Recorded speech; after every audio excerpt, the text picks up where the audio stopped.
Faleminderit zonja Hajdarit, nderuar zonja Zotrin, së vjen shumë mirë dhe e përgëzoj nismen për ta organizuar këtë tryezë, e cila vjen një ditë para vendimit final, ose një ndër vendimet finale që merren për Shqipërinë sa i përket integrimit të saj në Bashkimin Evropian.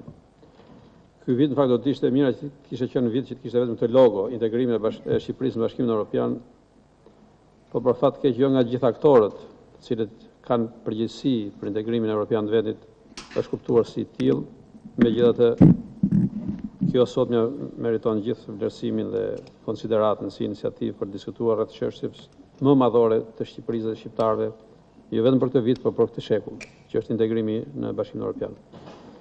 Ministria e Brendshme është një ministri e cila ka një peshë të konsiderueshme në këtë proces, madje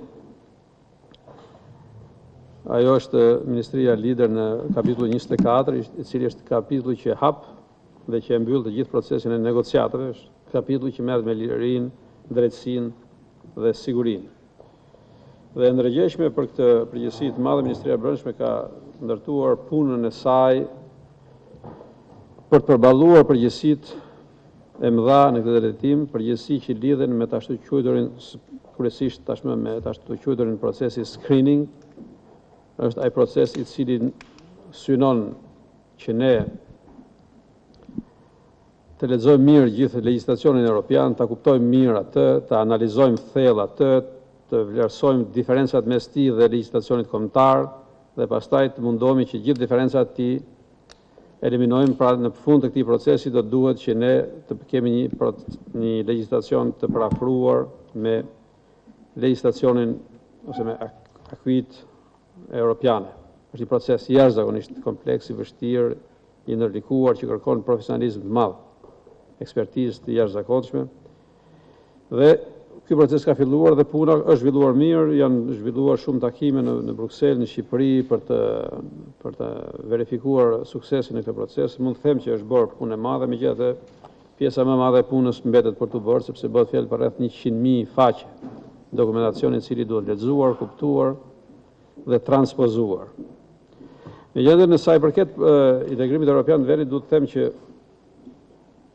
në ndjekje të asaj traditës që ne besojmë më shumë raportet e tuajve për ne se sa tonat për veten, nëse do t'i referohemi raportit të progresit të Komisionit Evropian për Shqipërinë, do të themi që progresi i Shqipërisë edhe në këtë fushën e integrimit evropian të vendit është tashmë një fakt i mirënjohur nga Komisioni Evropian, i cili pikërisht për shkak të këtij progresi ka rekomanduar dhe hapjen e negociatave pa kushte për Shqipërinë, një progres i cili është gjendet në gjithë raportin. Unë fakt nuk jam ndonjë fan i madh i raporteve ndërkombëtare, për arsye se besoj që raportet kombëtare janë më detajuara dhe më të sakta. Megjithatë, ky raport i Komisionit Evropian është një tregues që thot ato gjëra që në Shqipëri kanë ndodhur. Shqipëria duhet të fillojë negociatet në antarësimit pa kusht në Bashkimin Evropian. Dhe shpresoj që nesër ky do të gjejë dhe konfirmimin e krerëve të shteteve përkatëse europiane. Kam patur mundësinë që gjatë gjithë këtyre kontakteve që janë zhvilluar në këtë kontekst, pra që kam patur me homologë nga Franca, Holanda, Çekia, Maqedonia e Veriut, Gjermania, Kroacia, Belgjika, Kosova, Malizi e tjerë, të konstatoj pikërisht vlerësimin e lartë që ata kanë për progresin e bërë nga Shqipëria. Pra jo vetëm një vlerësim në rangun e Komisionit Evropian, po edhe një vlerësim në rangun e vendeve partnere, ku siç e dini shumica atyre kanë pranuar tashmë hapjen e negociatave pas një kusht me Shqipërinë. Bëhet fjalë kemi vetë dy vende të cilat kanë ende dozë pikpyetjesh, ndërkohë që 26 tjera janë që kanë shprehur miratimin pa kushte të hapjes negociatave. Megjithatë, ju më rekomanduat që mos të ndjek raportin që kam përgatitur, por të ndjek një qasje kështu pak më fleksible të përgjigjem pyetjeve tuaja në vend që të lexoj raportin. Unë edhe pranoj edhe këtë. Madje më duket më elegante kjo mënyra që të përgjigjem pyetjeve se sa të lexoj një raport i cili është i gjatë dhe i detajuar, megjithëse ju poshtu nga ana tjetër kërkoni shumë shifra. Pak ne jemi përpjekur që të japim kuvendit një raport i cili mund të lexohet, sepse Kuptohet me 15.000 veta që kam në administratë, unë më bie një raport me 200.000 faqe. Që të kishte gjithë detajet, por do të ishte praktikisht i papërdorshëm. Dhe ne kemi ndjekur këtë qasje që i sillim kuvendit një raport karakterit politik dhe strategjik, ku ka gjëra themelore, me pritshmërinë që ky mjafton, dhe nëse nuk mjafton, atëherë mund t'i përgjigjim detajeve sipas interesit të gjithë antarëve të pra deputetëve apo të interesuarve të tjerë për detaje. Kështu që duke ndjekur këtë agjendë që propozuat, po shkoj tek çështja e parë që ka të bëjë me pyetjen a ka goditjeve të krerëve të krimit organizuar. Para ca ditë isha në Bruksel dhe më bëj një pyetje po ashtu nga një gazetare shqiptare, se shqiptarët kanë pyetje më interesante që a keni goditur peshqit e mëdhenj. Dhe në fakt asaj dhe përsëris pak a shumë po huazoj veten nga përgjigjja që i kam dhënë asaj gazetares atje në Bruksel, që i thash që s'pari du të bim dakord për një përkufizim çdo thot peshk i madh. Sepse ka një lloj bestytnie, sikur krimi organizuar është aq organizuar sa ka dhe një krye ndërkombëtar të trafikut, po themi, të narkotikëve etj. Shkalla e organizimit në botën e krimit është ndryshme. Dhe nuk është thënë që ne do të gjejmë se s'bën. Aq që të arrestohet të jetë kreu, të jetë Escobar i botës. Por ama, në qoftë se doni përgjigje konkrete për këtë, ne mund të themi që kemi goditur shumë organizata kriminale, shumë, disa pra. Mund t'ju them që në vitin 2019, krahasuar me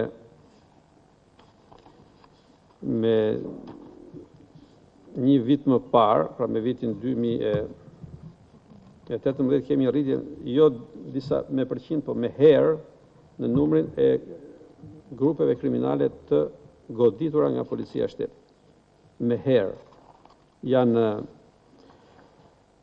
Në qoftë se në periudhën janar-shtator 2018 janë zhvilluar 17 operacione të mëdha, nuk po flas për numrin e pafundëm të operacioneve kundër krimit, në të njëjtën periudhë të këtij viti janë organizuar 31 operacione të mëdha policore kundër grupeve të organizuara kriminale, ose nëse në vitin 2018, pra janar-shtator, janë shkatëruar 10 grupe të krimit organizuar, në vitin 2019, për të njëjtën periudhë, janë shkatëruar 22 tilla, ose plus 120% më tepër grupe të krimit organizuar që janë shkatëruar nga strukturat tona ligjzbatuese. Dhe kur flas për strukturat ligjzbatuese, nuk flas për policinë e shtetit, flas për policinë e shtetit, flas për prokurorinë, flas për partnerët ndërkombëtar, pra bëhet fjalë për aksione shumë të ndërlikuara komplekse, të cilat kanë quar në shkatërimin e këtyre grupeve, dhe pastaj po të vijë puna për të folur për anëtarët e tyre. Pra janë rreth 125 antar grupesh kriminale.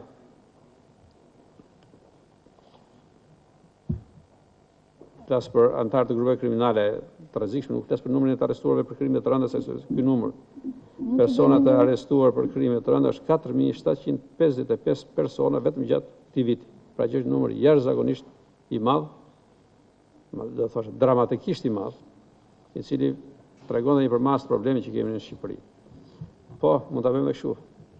Me që jemi në këtë pikë, me që thatë që ka një numër të shtuar, pra nga viti 2018, në krahasim me vitin 2019, mund të më përgjigjen, është kjo për shkak se keni intensifikuar punën, pra keni rritur kapacitetit dhe pas tu ka patur, pra parasit e tu nuk kam për punën e dur, është kjo arsye, apo janë rritur grupet kriminale, do të thënë, cila është arsye? Nëse është kjo diferencë me vitit 2018-2019? Mos prisni prej meje që të kritikoj punën e parasit të mi, në përgjithësi për arsye etike. Unë flas vetëm për punën time. Analiza se përse ka ardhur kjo, pastaj ju secili mund ta bëjë vetë, unë nuk them që kjo ka të bëjë me punën e parasit. Ne jemi në një proces konsolidimi si shoqëri. Nuk është të thënë që rezultatet e vitit 2020 janë më të këqija se 19. Për arsye se kjo është tendenca e përgjithshme e zhvillimit tonë si shoqëri, si shtet. Jemi në një fazë konsolidimit pa ndërprerje. Nuk duhet t'ia lë meritat as vetet, as atyre, se po të njëjtit njerëz janë që po bëjnë punën, nuk kanë ardhur nga një planet tjetër. Ajo polici, ajo prokurori, ato gjykata, ato organe inteligjencë, pak a shumë.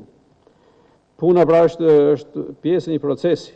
Sigurisht ne kemi intensifikuar, patjetër. Kemi pasur tekst të veçantë ndaj kësaj fushë, kemi riorientuar burimet, jemi fokusuar në këtë punë. Dhe tjetra e rëndësishme është kemi bashkëpunuar shumë me partnerët dhe me njëri tjetrin. Do them që është shumë e rëndësishme të përmend faktin që bashkëpunimi ndërinstitucional ka qenë faktor kyç i këtyre treguesve. Bashkëpunimi me prokurorinë, me policinë, me shërbimet inteligjente, me agjencitë e parandalimit pastrimit parave, me doganat, me tatimet, janë të gjithë faktorë që kanë quar në këto tregues të cilët janë për të respektuar. Nuk duhet i bëj shumë vetë vlerësime, por ato shifrat janë tilla kaq kokëforta sa që ato që ju prezantova.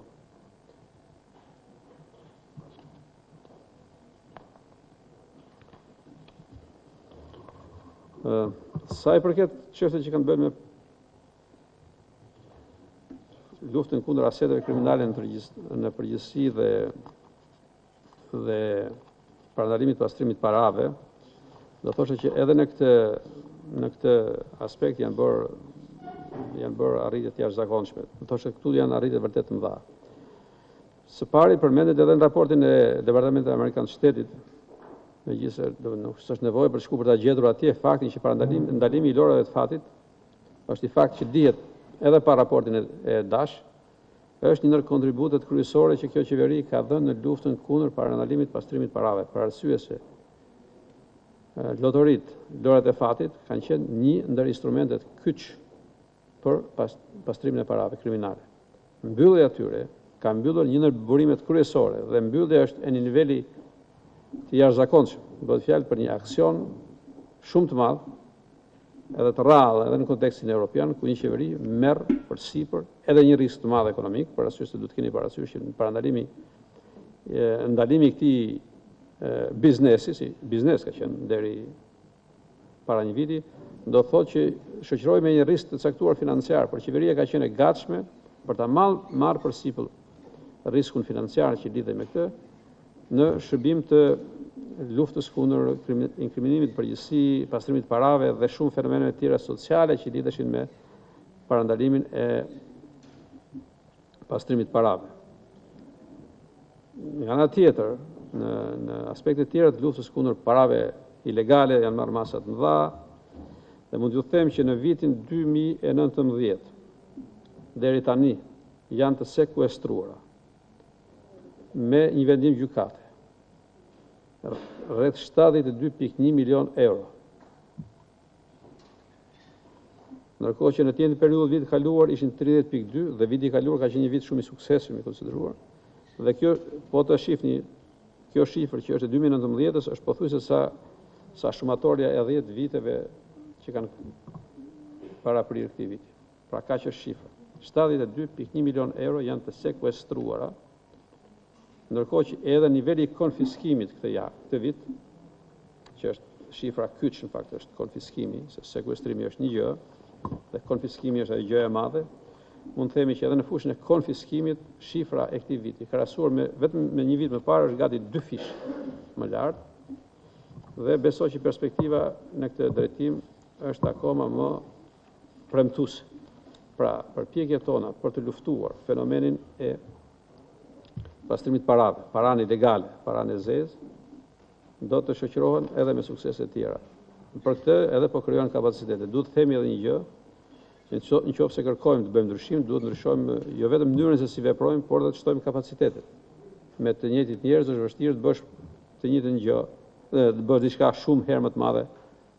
Prandaj çfarë kemi bërë, ne po kemi marrë masa të mëdha, për shtuar kapacitetin në policinë e shtetit, ne kemi ndërtuar një strukturë e cila merret me goditjen e shumë të specializuar, kërkimin dhe goditjen e personave që janë shmangur drejtësisë, pra është që i kanë përdorur një akronim FAST, por që në shqip është e kërkimit aktiv të personave që janë shmangur drejtësisë, është struktura e cila është ndërtuar për herë të parë, i ka munguar Shqipërisë. Ne do t'ju them që Shqipëria ka patur një numër shumë të madh, ende ka një numër shumë të madh personash që janë shmangur drejtësisë për arsye të ndryshme, dhe krijimi i kësaj strukture, pra këtij kapaciteti të ri, i cili së shpejti do të antarësohet në rrjetin Europian të strukturave përkatëse, do të angushtoj së tepërmi hapësirën e atyre personave që janë shmangur drejtësisë në Shqipëri, dhe nga ana tjetër në fushën e krimit ekonomik, i cili mbetet sfida kryesore. Ne kemi filluar një përpjekje serioze për të ndërtuar kapacitete të reja, kapacitete profesionale. Du dini që sapo ka përfunduar procesi i trajnimit të grupit të parë të studentëve që u rekrutuan nga kontingjenti i studentëve të ekselencës nga universitetet, një numër i caktuar studentësh të ekselencës, të cilët u përfshin në trajnim si oficer të policisë kriminale, e kanë përfunduar trajnimin tani, janë kryesisht oficer me formim nga ekonomia dhe financa ose informatika, të cilët do të angazhohen në kuadrin e njësie të specializuar kundër krimit ekonomik në Shqipëri. Pra do të kemi ekspert të mirëfill të cilët do të luftojnë krimin, pra do të ndjekin paran. Dhe ky numër ka filluar me 37, 100 të tjera do të fillojnë trajnimin përsëri nga kontingjenti i ekselentëve, dhe është lajm shumë i bukur të themi që ka një gatishmëri të madhe të studentëve, të rive dhe të reve të këtij vendi për të përfshirë në këtë front shumë të rëndësishëm, dhe besoj që rezultatet e këtij kapaciteti të shtuar do të shihen shumë shpejt. Duhet të kemi parasysh, po shtojmë një kapacitet, një njësi të madhe të luftës kundër krimit ekonomik, e cila do të funksionojë si njësi, jo si drejtori, po njësi e cila do të jetë dedikuar vetëm me krimin ekonomik, me paran kriminale, dhe është e përbërë nga ekspert mirëfill, është e përbërë nga studentë të cilët e kanë mbaruar ekonominë me 9 me 10, që kanë marrë një formim shumë të mirë policor dhe në fushën e policisë kriminale, dhe besoj që do të kemi rezultate krejt të tjera me angazhim e këtyre të rive dhe të reve, të cilët janë jashtë çdo lloj influence, kontakti apo familjarizimi që jo rrallë herë ndodhet në strukturat tona. Kjo është pyetja numër 2. Sa i përket trafikimit të qenieve njerëzore, sigurisht që ne jemi të angazhuar dhe në këtë front, i cili është mjaft sensitiv për vetë domethënien që Shqipëria ka për fat keq ka zhvilluar një trashëgimi negative sa i përket trafikimit të qenieve njerëzore, kryesisht të grave dhe të fëmijëve. Rezultatet arritura në këtë front janë shumë të mëdha. Ne kemi edhe një koordinator kombëtar i cili merret dhe ndjek këtë çështje edhe në bashkëpunim me të gjithë aktorët, sepse është një çështje ku aktori kryesor nuk mund të jetë Ministria e Brendshme, janë aktorë të ndryshëm të qeverisë, të shoqërisë civile e tjera me radhë, por mund t'ju them që këtu është bërë një progres i madh, ende mbetet për të bërë, edhe për disa specifika që kanë të bëjnë kryesisht edhe me nivel të pamjaftueshëm edukimi dhe përgjegjëshmërie të shumë elementeve të shoqërisë. Mund t'ju them që po them trafikimi i fëmijëve, aq që e quajmë trafikim të fëmijëve në Shqipëri, nga Shqipëria kryesisht është trafikim që bëhet nga prindrit. Prindrit që marrin e lënë me papërgjegjëshmëri totale fëmijën në moshë ende minorende, po afër arritjes së maturisë, me synim që të marrë një drejt Bashkimin Europian.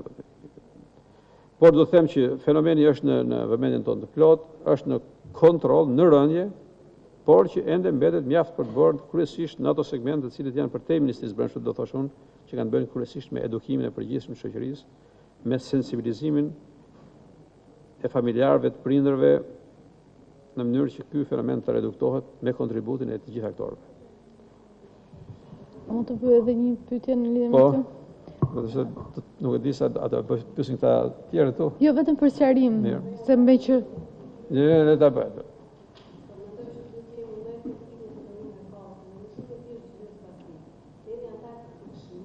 Po, patjetër, do kemi pjesën kur të kemi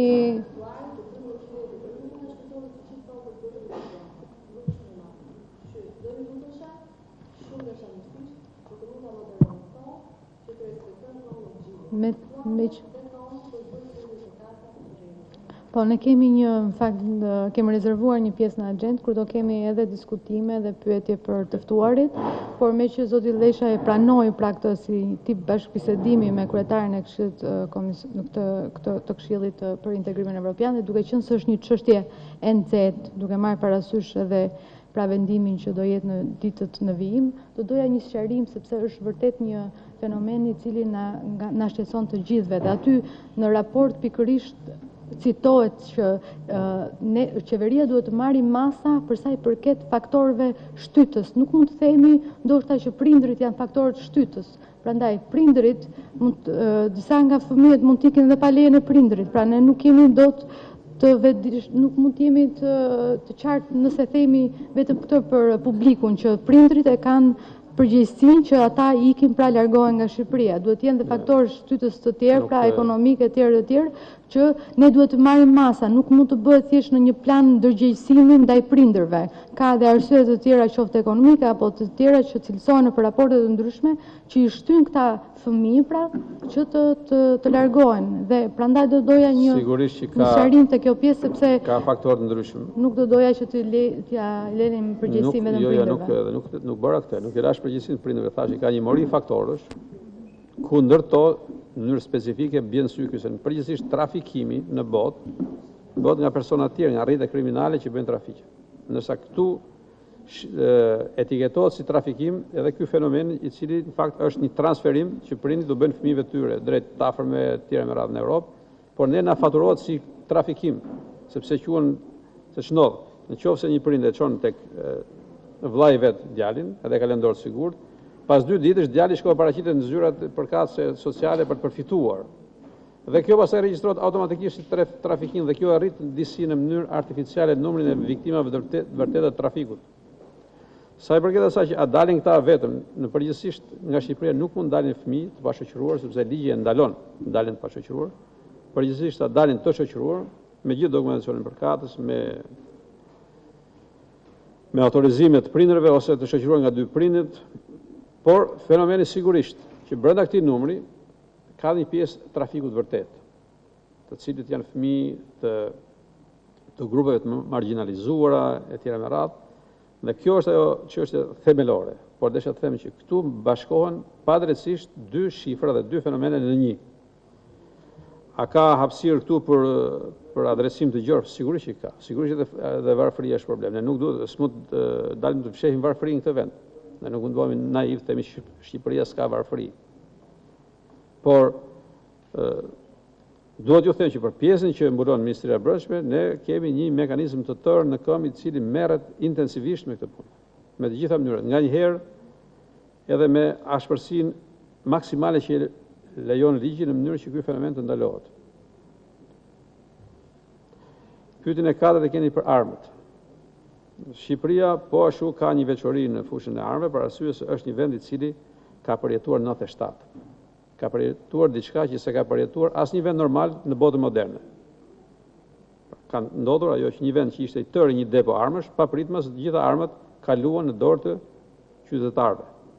Një numër jashtëzakonisht i madh i cili nuk është kthyer ende mbrapsht në depo. Është kapur nga policia, kapet për ditë dhe shifra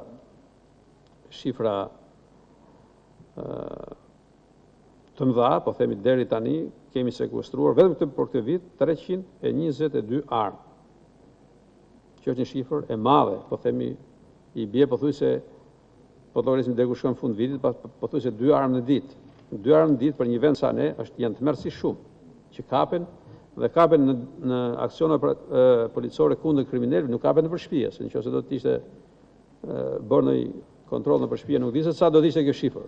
Pa kontroll nuk e bëjmë dot se fal Zotit ligji dhe kushtetuta nuk e lejon kontrollin edhe për armë, nëse është i palishëm. Armët janë të palishme. Kjo është njëra anë, pra armët të cilat janë në posedim të qytetarëve në mënyrë të palishme. Pastaj ka dhe një numër tjetër të madh armësh i cili është në posedim të qytetarëve në mënyrë të ligjshme. Ne kemi po ashtu një legjislacion liberal i cili i mundson qytetarëve që të aplikojnë dhe të mbajnë armë.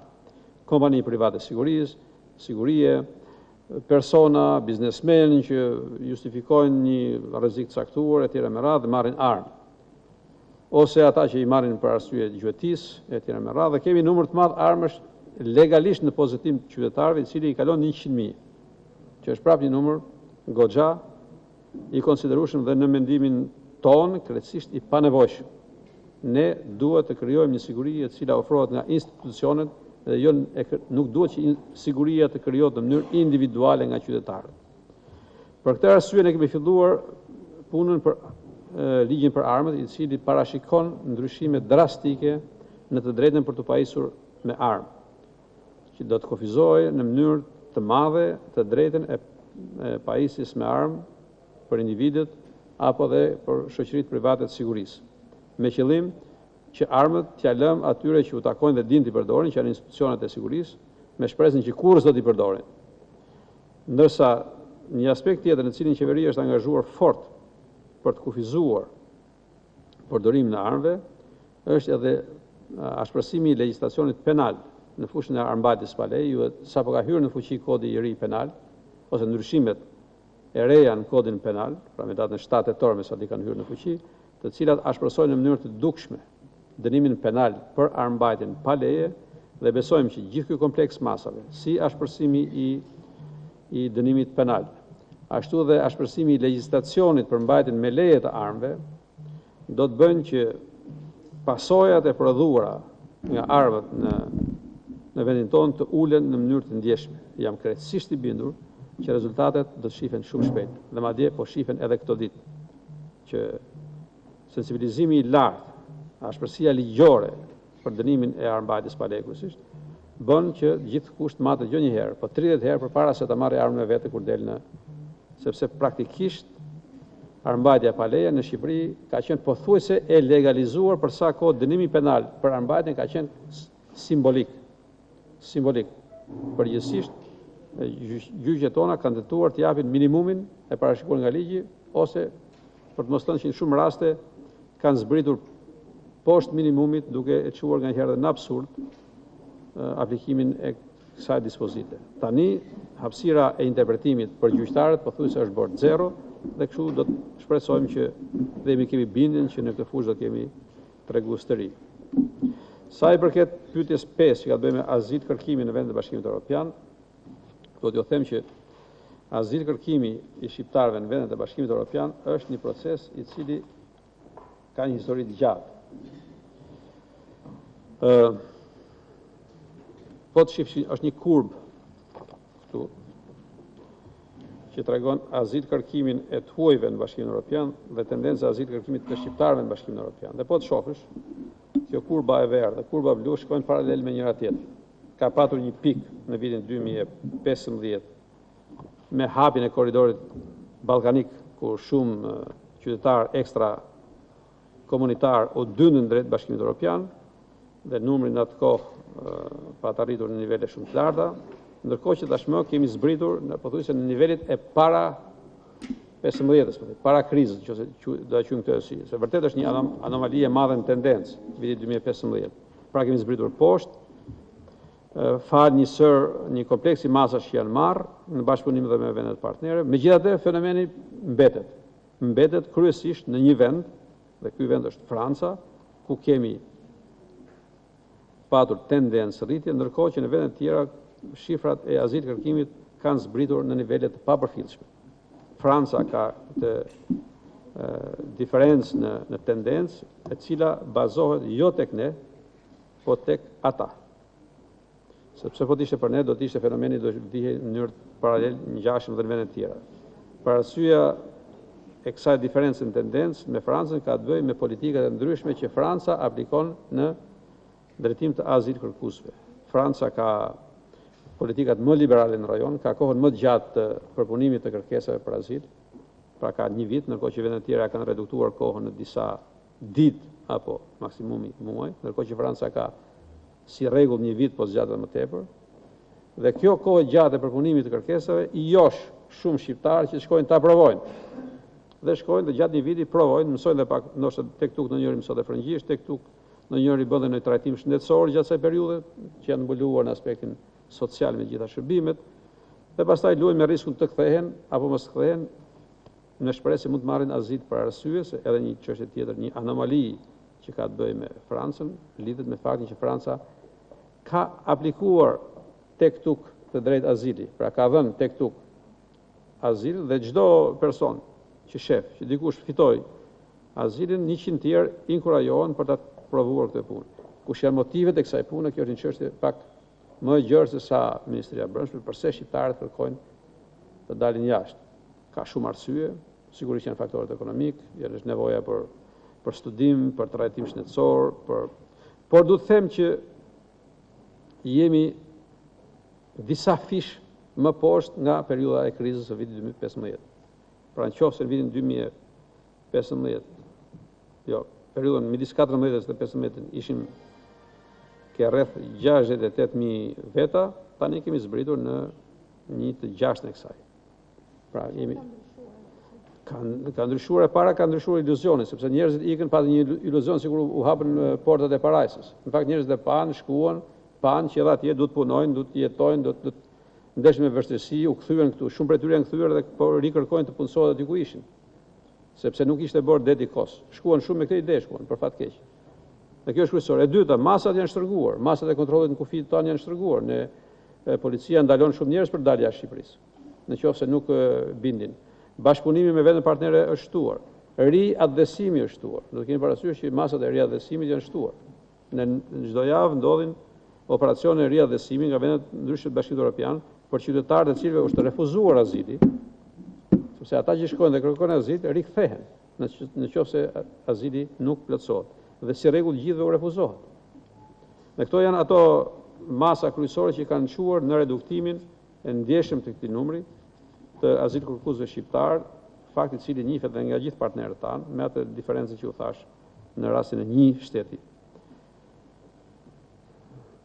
Sa i përket pajisjeve, pyetja 6 ishte bënë me policinë gjyqësore ose me policinë kriminale, pajisjen e saj me pajisje speciale për plotësimin e misionit, sigurisht që nëse bëhet fjalë për pajisjen e policisë shtetit, jo të kjo, për të gjitha strukturat, mungesa e pajisjeve, mungesa e fondeve është një çështje e përhershme që e shoqëron policitë që nga lindja dhe besoj që s'ka për t'ju ndarë ndonjëherë si problem.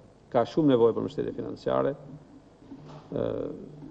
për arsye të shumta, por të paktën ne besojmë që me buxhetin e ri që po përgatisim për vitin e ardhshëm, edhe çështjet që kanë të bëjnë me policinë gjyqësore do të marrin një vëmendje të veçantë, mund të them vetëm diçka që ka lidhje me këtë dhe besoj megjithëse edhe prokuroria e përgjithshme vlen ta përmend në këtë kuadër. Ne po bëjmë përpjekje për të ribërë nga e para institutin e policisë shkencore, është instituti i cili në fakt i jep kuptim gjithë evidencës penale, pra validizon gjithë evidencën, gjithë provat, një institut i cili ka mbetur jashtë vëmendjes për fat të keq prej shumë vitesh, dhe tashmë në kuadrat një projekti të madh që kemi bashkë mes qeverisë shqiptare dhe qeverisë e Mbretërisë Bashkuar, ne do të jemi në gjendje që në një kohë të shkurtër të ndërtojmë një institut policisë shkencore, të cilin po përdor termin e kolegu tim nga Britania e Madhe, që world class. Pra, do të ndërtojmë një institut i cili të jetë i klasit botëror në gjithë aspektet. Sot e kemi në atë gjendje që shumë prej jush janë juristë këtu ose që kanë patur lidhje me proceset e ndjekjes penale, dinë se cili është, por që shumë shpejt do të arrijë në një nivel të lartë dhe do të përbëjë, si thuash, edhe investimin më madhor që ne do të realizojmë në këtë fushë për vitin e ardhshëm apo për 2 vitet e ardhshëm. Ne do të bëjmë infrastrukturën, pra ne pala shqiptar do bëjë godinën, edhe cila është godinë e madhe, është një godinë rreth 5.000 m2 ndërtim bëhet fjalë, dhe pastaj gjithë pjesa tjetër, pajisje me të gjithë aparaturat e nevojshme, trajnimi i stafit, monitorimi, mentorimi, certifikimi do të bëhet në kuadër të projektit që kemi me Britaninë e Madhe, dhe e përmend me shumë kënaqësi këtë fakt që e rastin të shpreh një falënderim publik dhe ambasadorit Mbretërisë Bashkuar, i cili e ka shoqëruar këtë me shumë seriozitet dhe profesionalizëm. Pyetja 7 kishte bënte me planet për të ardhmen, unë po them që planet për të ardhmen ndoshta mund t'i elaborojmë edhe gjatë diskutimit të teshme, po bëj një stop këtu edhe për efekt frymëmarrje. Faleminderit zoti ministër. Do doja që përpara se të jepja fjalën zonjës Marku, gjithashtu të shtroja disa pyetje, po do të mbaj të shkurtra, me që nuk dua që të marr shumë kohë nga koha juaj. Zonja Marku, po ashtu jeni e lirë ndoshta të bëni prezantimin tuaj, por nëse mund të fokusoheni mbi këto pyetje, do na ndihmonte shumë si këshill në lidhje me punën tonë në vijim.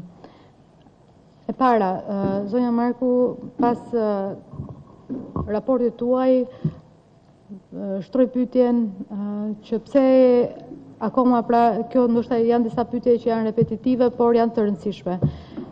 Pse disa nga hetimet dhe ndjekjet penale që mbulohen nuk janë në nivele të larta, pra të këtyre organizatave kriminale? E dyta, pse ekziston ende një përqindje e lartë e rasteve që fillimisht janë të raportuara si raste të krimit organizuar, por më pas ato transferohen në zyrat e prokurorive lokale, pra nuk konsiderohen më si krime të organizuara.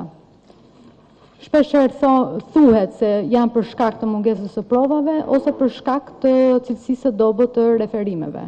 Pra, pse bien këto raste poshtë?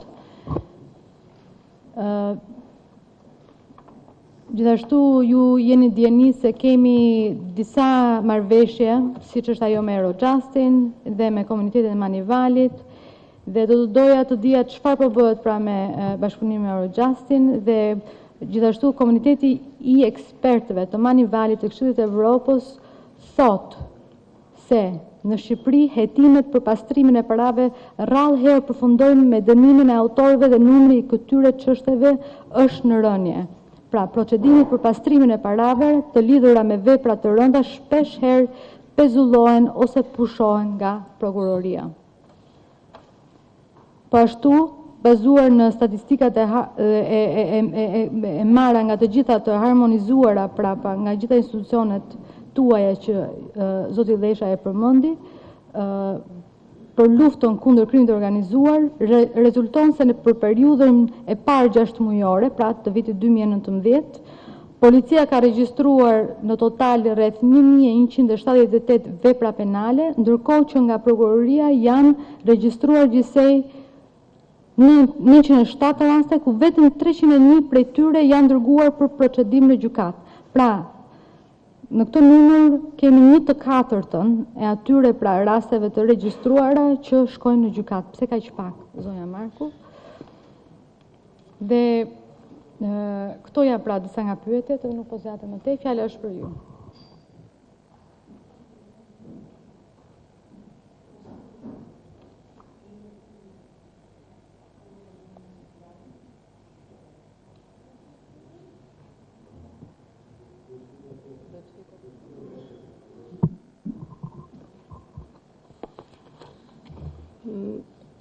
Në raportin që kam përgatitur dhe kam depozituar pranë jush, pyetjet që ju paraqisni, një pjesë e tyre gjejnë përgjigje.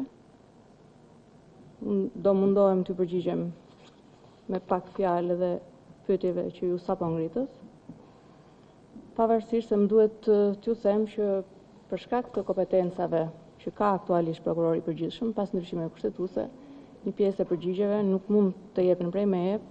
Unë vi këtu me statistika, pasi në prokurorinë e përgjithshme përpunohen vetëm statistika. Megjithatë do fokusohem tek pyetjet që ju ngritët për të prezantuar raportin tim.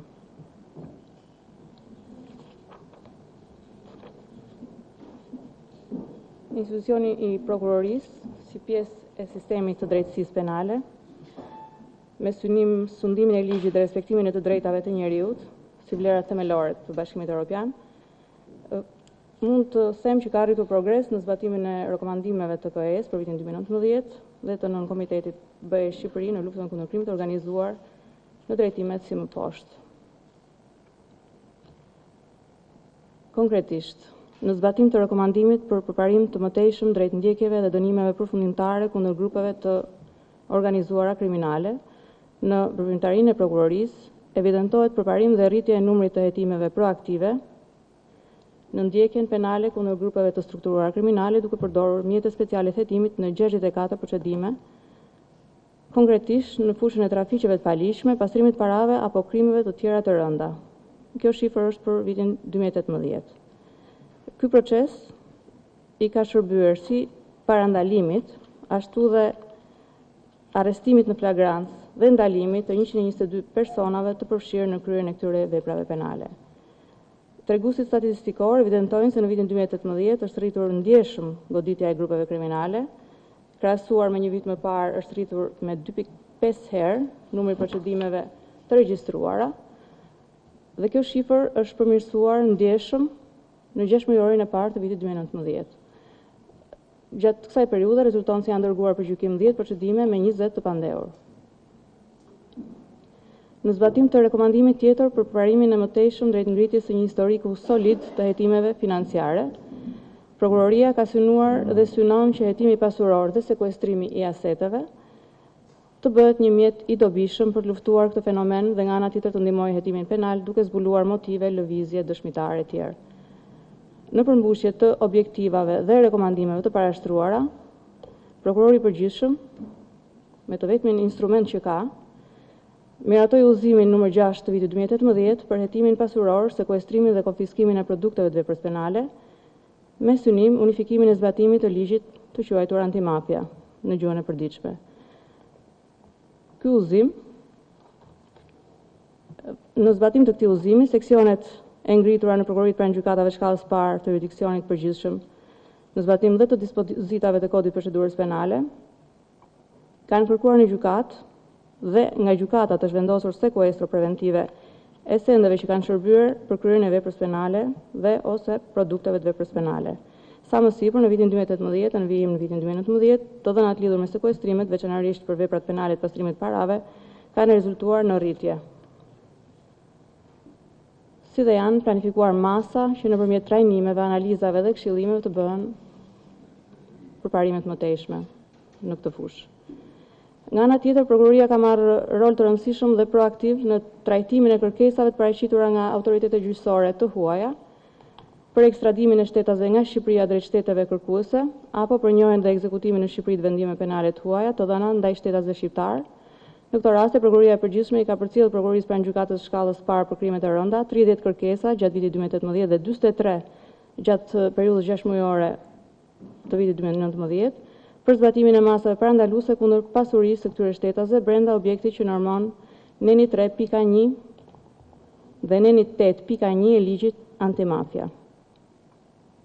Me krijimin e prokurorisë posaçme, ligji antimafia do zbatohet nga gjithë prokurorit e jurisdiksionit zakonshëm, pra nuk do jetë më në kompetencën vetëm të prokurorisë për krimet e rënda, kështu që del si prioritare trajnimi i prokurorëve në përrethje për hetimin e veprës penale, pastrimit parave dhe për specializimin në drejtim të aplikimit të ligjit antimafia.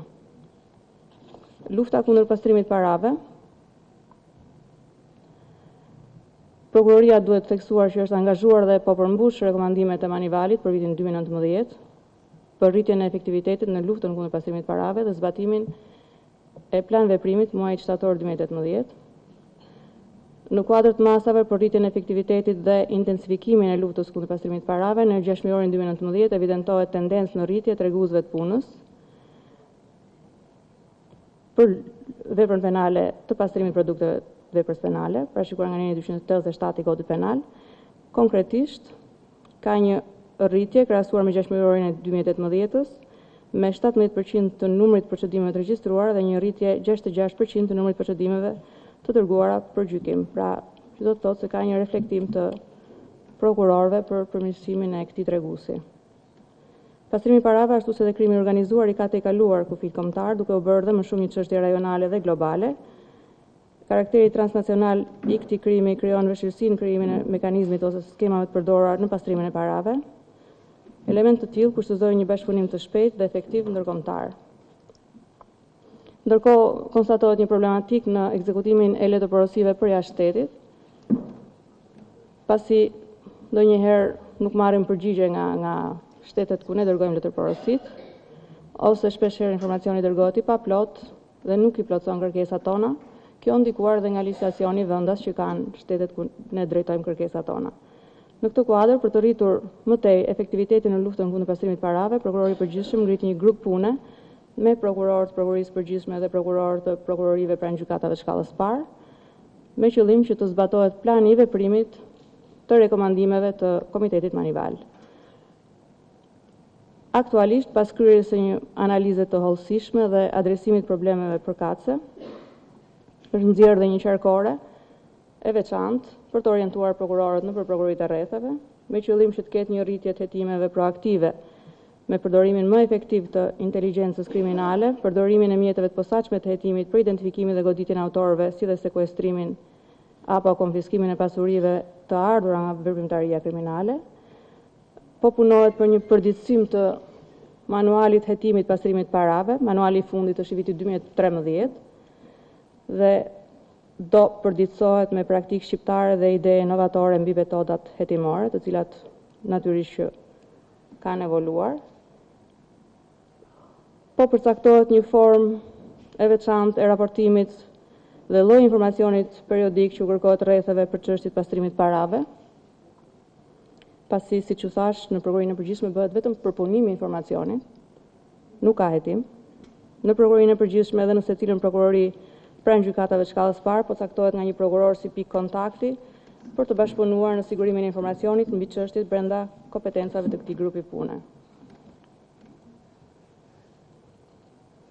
Sa më sipër, në zbatim të rekomandimeve për krijimin e një historiku të hetimit dhe dënimit të rasteve të korrupsionit, prokuroria ka koordinuar dhe bashkëpunuar me institucionet e tjera shqiptare dhe ka përgatitur dhe përcjell statistika të harmonizuara dhe track record për periudha 6 mujore dhe vjetore. Për sa i përket zbatimit të rekomandimeve të Nënkomitetit BE Shqipëri për drejtësi, liri dhe siguri në luftën kundër trafiqeve, konkretisht për 6 muajin 2019 rezulton një tendencë në rritje e numrit procedimeve të regjistruara krahasuar me të njëjtën periudhë të një viti më parë, ku peshën më të lartë prej 55.6% e zë trafiku i mjeteve motorike. Gjatë 6 muajit vitit 2019 ka pasur 33 procedime penale për këto vepra penale, pra për trafiqet në përgjithësi, dhe janë arrestuar 24 persona të dyshuar për në fushën e trafiqeve dhe kalimit palishëm të kufirit. Lidhur me veprën penale të trafikimit të armëve dhe municionit, parashikuar nga neni 278A i Kodit Penal, ka pasur një tendencë në rritje. Një rritje e numrit procedimeve të regjistruara, ashtu dhe rritje e numrit të procedimeve të dërguara për gjykim, krahasuar qoftë me 2017 apo me 2018. Për sa i përket trafikimit personave të rritur, ka pasur një rënje të numrit të procedimeve të regjistruara, krahasuar me një vit më parë, dhe po kështu, përderisa ka rënë numri procedimeve, ka pasur edhe një rënje të numrit të çështjeve dërguara për gjykat. Për veprën penale të trafikimit të miturve, ka pasur një tendencë të lehtë në rritje, krahasuar me një vit më parë, mund të them e papërfillshme. Në kuadrin e këtij informimi mendoj që është me vlerë që t'ju parashtrojmë dhe politikën institucionale sa i përket qasjes ndaj aksesit të viktimave të krimit në drejtësi. Prokurori i përgjithshëm me datë 26/10/2018 ka miratuar udhëzimin nr. 5 për garantimin e asistencës të miturve, viktima dhe dëshmitar të veprave penale. Udhëzimi është hartuar me asistencën e opdatit, është mjaft i detajuar dhe ka shërbyer mjaft në punën e prokurorive të rrethave. Nga të dhënat statistikore vërehen tendenca në rritje për sa i përket kalimit palishëm të kufirit. Duhet thënë që është rritje e ndjeshme e kësaj vepre penale në aspektin statistikor. Gjithashtu ka një tendencë në rritje edhe për veprën penale të ndihmës për kalim të palishëm të kufirit, pasi të dyja këto vepra natyrisht janë të lidhura njëra me tjetrën. Për sa i përket luftës kundër narkotikëve, gjatë 6 muajit 2019 është mundësuar kryerja e arrestimit apo ndalimit të 331 personave të dyshuar për vepra penale në fushën e narkotikëve në kuadër të 235 procedimeve. Në 6 muajorin e 2019 rezulton një tendencë në ulje prej 31% e procedimeve të regjistruara për prodhimin dhe shitjen e narkotikëve dhe një tendencë në rritje në fakt për kultivimin e bimëve narkotike, tregues që evidenton goditjen në faza më të hershme të kultivimit narkotikëve. Për sa i përket marrëveshjes me Eurojustin, duhet thënë që Republika e Shqipërisë, siç e dim, me ligjin nr. 113 vitit 2018, ka ratifikuar një marrëveshje bashkëpunimi me Eurojustin. Për plotësimin e kushteve për implementimin e saj është ngritur një grup pune në Prokurorinë e Përgjithshme me përfaqësues të Prokurorisë Përgjithshme, Ministrisë Drejtësisë dhe të Komisionerit për të drejtën e informimit dhe mbrojtjen e të dhënave personale, Gjithashtu dhe mendimin e projektit IPA. Prokuroria e Përgjithshme ka marrë të gjitha masat e nevojshme për adresimin e rekomandimeve të komisionerit dhe sigurimin e kushteve të nevojshme për implementimin e marrëveshjes me Eurojustin. Është hartuar një rregullore e posaçme, e miratuar me urdhën e prokurorit të përgjithshëm, është krijuar regjistri komunikime me Eurojustin, të cilat ishin kushte pa të cilat nuk mund të implementohet dhe të fillojë funksionimin marrëveshja. Së shpejti do bëhet një vizitë e përfaqësuesve të prokurorisë së përgjithshme në ambientet e Eurojustit. Mendojmë që këtu është bërë një punë shumë e mirë dhe së shpejti marrëveshja do fillojë të funksionojë. Pavarësisht se nuk ka filluar funksionimi, nuk është bërë implementimi i kësaj marrëveshje, duhet të thënë që shtetet që e kanë nënshkruar tashmë marrëveshjen me Eurojustin kanë qenë shumë aktiv në kërkesa pranë prokurorisë përgjithshme, janë krijuar grupe skuadrat përbashkëta hetimore me prokurorë të prokurorisë për krime të rënda, të cilat kanë rezultuar mjaft të suksesshme. 3 marrëveshje për skuadrat përbashkëta hetimore janë nënshkruar dhe kanë dhënë rezultatet e tyre, dhe 2 të tjera janë në proces nënshkrimi. Kaq për sa i përket marrëveshjes. Në lidhje me pyetjet tuaja, pse disa nga hetimet nuk prekin nivelet e larta, është një përgjigje që unë nuk mund t'ua jap. Pasi në prokurorinë e përgjithshme nuk bëhet hetim, që nga ndryshimet kushtetuese të vitit 2016, prokurori i përgjithshëm dhe prokurorët e prokurorisë së përgjithshme nuk kanë më kompetencë hetimin, kanë kompetencë vetëm përfaqësimin e çështjeve në gjykatë të lartë dhe në gjykatën kushtetuese, kështu që është një dhënë që dal jashtë çdo lloj kompetence, po ta kem. Çdo prokuror që mund të fillojë çështjen ndaj kujtdo zyrtari të lartë të Republikës së Shqipërisë. Përveç prokurorit përgjithshëm që këtë gjë nuk mund ta bëjë. Pyetja tjetër e juaja ishte pse disa hetime, mbase mund të më korrigjoni nëse unë se kam mbajtur mirë shënim pyetjen, kanë filluar si krim i organizuar dhe më pas kanë kaluar në prokurorit e rrethave. Këto janë çështje të ligjit. Nëse ekzistojnë provat mjaftueshme, prokurori i çështjes ka të drejtën, ka detyrimin që t'i vlerësoj këto prova, ta dërgojë çështjen në gjykatë. Nëse vlerëson ndryshe, vepron ndryshe, pra nuk mund të ndërhyet në punën e prokurorëve të çështjeve konkrete. Nuk kam asnjë lloj kompetence për ta bërë këtë dhe natyrisht nuk kam përgjigje për këtë. Nëse mund të kalonin terma më konkret, mbase ndoshta mund na informoje nëse ka prokuror që po merren me këto çështje. A jeni ndjeni ju që mund të ketë, jo të na thoni se kush janë personat apo a ka prokuror që po merren me këto çështje, sepse nuk kam të drejtë ta di.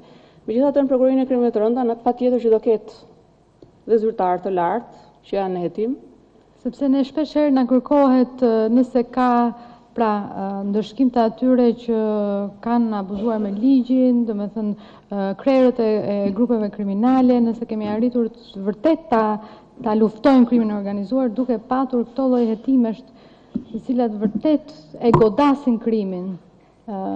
Dhe prandaj është edhe për publikun e gjurit, por edhe për ne që bëjmë punën tonë, është e rëndësishme në bisedat tona me aleat tanë edhe me homologët. Në prokurorinë e përgjithshme përpunohen statistika dhe statistikat, siç e dini, janë vetëm numra, nuk ka të dhëna nëse janë zyrtarë të lartë apo jo. Megjithatë, për zyrtarë të lartë është media shumë e ndjeshme dhe çdo e dhënë është bërë publike.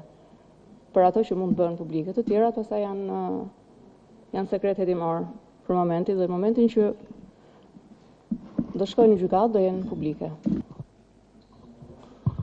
Atëherë përshëndetje zonja kryetare, së pari duhet falenderoj ju për risinë e re që keni sjellë në drejtimin dhe menaxhimin e këtij komisioni, pasi ne këtu një pjesë e madhe jemi prej vitesh. Njëkohësisht falenderoj edhe dy të ftuarit. Unë kam një pyetje e cila ndoshta nuk ka të bëjë shumë me këtë problemin e korrupsionit e trafiqeve me radhë, se këto janë fjalë të mëdha, megjithëse shqiptarët janë bezdisë me to prej vitesh. Duke shfrytzuar rastin që dy të ftuarit janë personalitetet të cilët ndoshta kanë ndikim në këtë situatë, unë du të ngri një problemi cili ka të bëjë jo vetëm me kapitullin 23, por dhe me kapitullin 19, që do të jetë për sa i përket probleme të integrimit. Vetëm gjatë 8 mujorit të këtij viti kemi 29 jetë të humura në punë, të evidentuara, pa jetë punëtorësh tjetër, të cilat nuk janë të evidentuara sepse janë humbur ndoshta në punë pirata, punë pa licencura. Kemi edhe 90 raste të tjera të dokumentuara, po këto nga Inspektorati Shtetëror dhe Përkujdesës Shoqërore, të cilat janë me gjymtime të përhershme apo të përkohshme. Dhe fatkeqësisht sot nuk kemi asnjëri të dënuar ose të akuzuar vetëm për 2-3 ditë dhe të liruar. Besoj që humbja 30 vjetëve është shumë më e madhe se gjithë këto nocionet e trafikimit, qenieve njerëzore, korrupsionit e më radhë, cilat asnjëherë dhe ato nuk duhet të na shkalojnë, por problemi që unë po ngri, unë përfaqësoj sindikatat, unë nuk marr përsipër as të evidentoj arritjet e qeverisë, as me opozitën politike, po duhet sjell zërin e punëtorëve dhe prokurora përgjithshme, Ministria e Brendshme, struktura të tjera ligjvatuese, hetuese të këtij shteti, realisht në drejtim të sigurimit dhe të garantimit të jetës punëtorëve apo të vërës para përgjegjësisë të shkaktarëve të vërtet, gjithmonë fa i ka ngel të viktima. Do ishte mirë që një prononcim i dy zyrtarëve të lartë do ishte me interes jo vetëm për ne këtu, por edhe për publikun dhe veçanërisht për punëtorët shqiptar. Faleminderit.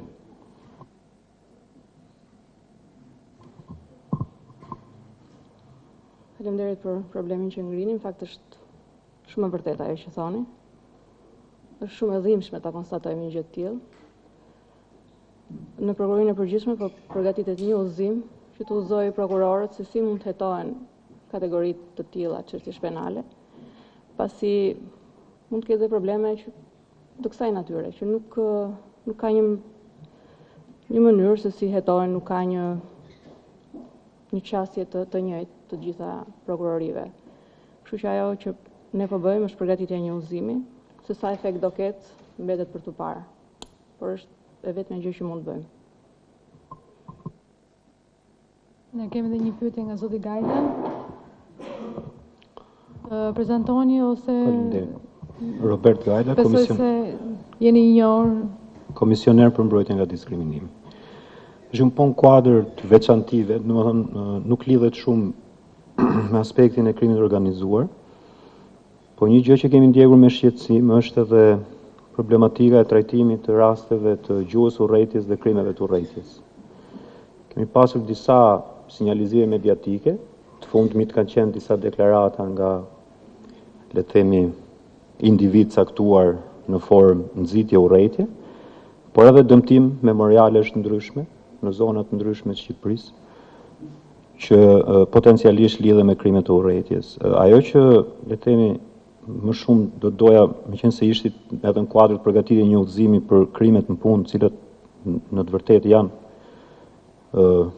shumë të rënda, por ajo që do më intereson të dija nga zyra juaj, apo dhe nga Ministria e Brendshme, është serioziteti i trajtimit tyre çështjeve, apo kuptimit në thelb trajtimit tyre çështjeve, pasi problematika që ato krijojnë është që janë prekursor apo lajmërues të situatave që në të ardhmen mund të jenë problematike. Krijojnë një shqetësim të madh sot në Europë, edhe nxitja urrëties me bazë fetare apo me bazë etnike apo me bazë racore. Kemi sinjalizime në Shqipëri të, le të themi, nxitjes së urrëties nga individ caktuar apo dhe të kryerjes veprave nga individ caktuar. Ajo që më shumë do më intereson dhe dija është a keni një linjë guidë apo një mënyrë trajtimi të këtyre çështjeve, pasi paraqiten pak specifike, nëse mund të kishit edhe shifra apo statistika do ishte shumë mirë. Besoj që sot nuk i keni për shkak sepse nuk jeni të përgatitur, po nëse do t'i reflektonit në raportin tuaj vjetor, trajtimin e këtyre rasteve do të ishte shumë mirë në punën tonë, edhe në ekspozimin, sepse një nga problemet që mbetet është mos ekspozimi apo nën raportimi i këtyre çështjeve. Dhe neve I jemi ofruar prokurorive përkatëse si në trajtimin me seriozitet të këtyre çështjeve ta shikojnë në thelb problematikën dhe të asaj që mund të gjenerojnë në të ardhmen, jemi ofruar dhe si institucion që të bashkëpunojmë me prokurorit përkatëse, po ajo që pyetja më shumë do të rrihte rreth kësaj situate, a ka një qartësi në punën e prokurorisë në trajtimin specifikisht të këtyre rasteve dhe në kuptimin të thellë problematikës që këto raste mund gjenerojnë nëse mbeten të pandëshkuara nga institucionet përkatëse. Faleminderit.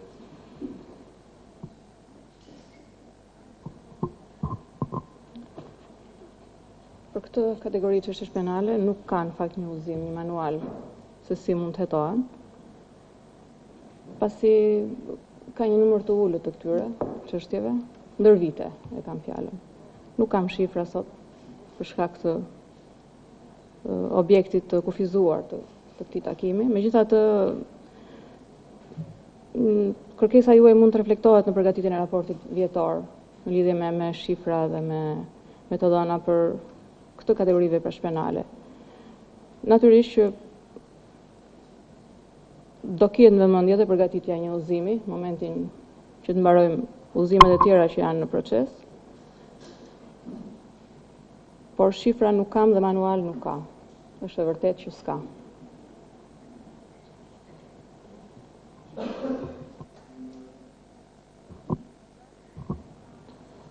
Sigurisht që kjo është mjaft sensitive dhe ajo që thotë prokurori e përgjithshme që ka pak referime për këtë çështje shpreh vetë problemin, domethënë që sipas mendimit tim kjo është një fushë ku ka shumë çka për të thënë, bëhet shumë, por për arsye të historisë tonë kemi pasur një trajtore të çuditshme deri diku në shërbim të asaj fjalës lirë, u ecë në drejtim të dekriminalizimit të shpifjes. Dili besoj ecurinë e diskutimit publik dhe politik. Dhe pasi u dekriminalizua shpifja, de facto u mbështet dhe u promovua shpifja. Dhe shpifja është kthyer në një problem të madh. Shpifja dhe gjuha urrëties së bashku, sa ato shkojnë së bashku. Dhe jemi në këtë situatë ku jemi që pothuajse është, më falni ta them, po është krijuar një kulturë shpifje. Etiketimi publik, urrëtie, sepse gjitha kjo ndodh përmes fjalës. Gjitha kjo ndodh përmes fjalës dhe përpjekja për të ruajtur lirinë e fjalës, që është shumë e lavdrueshme, e ka lënë disin hije këtë çështjen e marrjes me fjalën e ligë ose urrëtie. Ne si qeveri jemi të ndërgjegjshëm që dëmi publik i shkaktuar nga ky konfundim i rrezikshëm i lirisë shprehjes me lirinë për të shpifur dhe për të urryer ka sjell probleme dhe duhet adresuar. Dhe në këtë kuadër po zhvillohet dhe përpjekje edhe në fakt është një proces, jo përpjekje për të rishikuar legjislacionin penal në këtë fushë, për të bërë dallim të qartë midis lirisë shprehjes dhe mos lirisë për të shpifur dhe për të urryer. Nëse shpejti qeveria shpejti qeveria do të dalim para parlamentit me propozimet përkatëse këtë fushë, edhe në ndjekje të rezolutave përkatëse edhe të Parlamentit Europian i përmend i shkurt zoti Balla, besoj që shpejt do të kemi përgjigje konkrete ndaj këtyre çështjeve. Por çështja mbetet e madhe. Mjedis ynë publik është mjaft i infektuar me gjuhë urrëtie dhe me shpifje.